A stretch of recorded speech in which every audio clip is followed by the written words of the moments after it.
The topic of today's podcast is custom tools in Geometer Sketchpad. Have you ever wondered why there's no option to create shapes like squares and rectangles in Geometer Sketchpad? It's just a personal observation, but it seems to me like the programmers only chose to include the ability to do basic constructions. Maybe it was to save time on their part. Maybe it was to keep GSP from being overloaded with features. Who knows? The good news is that if you find yourself needing tools that weren't included in the program, you can create them yourself using a feature known as custom tools.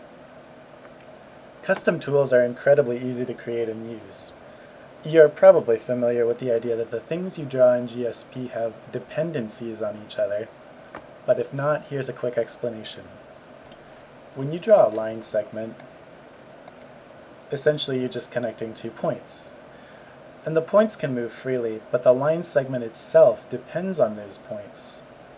The line can't just move freely on its own. Another way we can say that is that the points are the parents, and the line segment is a child. Another example is if we then draw the perpendicular bisector of that line segment, the bisector can't move freely either. It always has to follow the original line. This concept is very important to understand if you want to create your own custom tools, and you'll see in a minute why that is. Alright, are you ready to create your first custom tool? We're going to start with something easy. Let's make a triangle. The first step to making a custom tool is to actually construct the triangle just the same way we would normally.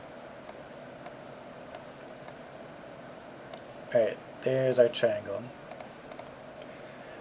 Now, to actually make the custom tool, all you have to do is select what you drew. Then the custom tool button is right here.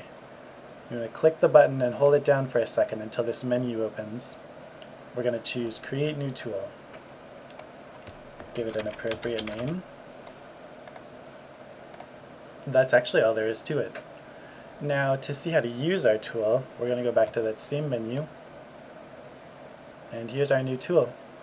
With that selected, just go ahead and click randomly on the screen a couple of places.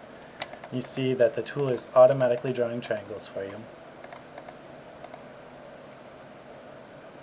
So we have a triangle tool, but it's pretty basic and it doesn't really even save us that much work. So let's look at something a little bit more helpful next. We are going to make a square. So as before, the first step is to actually make a square, just the same way we would normally. And that'll take just a couple moments here.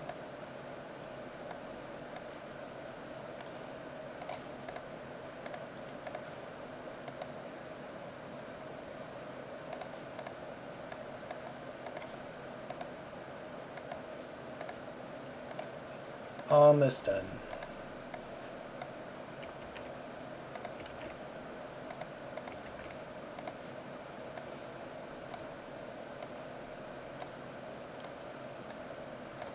See, we had to be careful to construct the square in such a way that we know it's a square.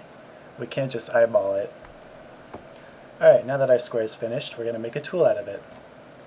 So just like we did before, we select what we drew, choose Create New Tool, and we're done. Let's see it in action.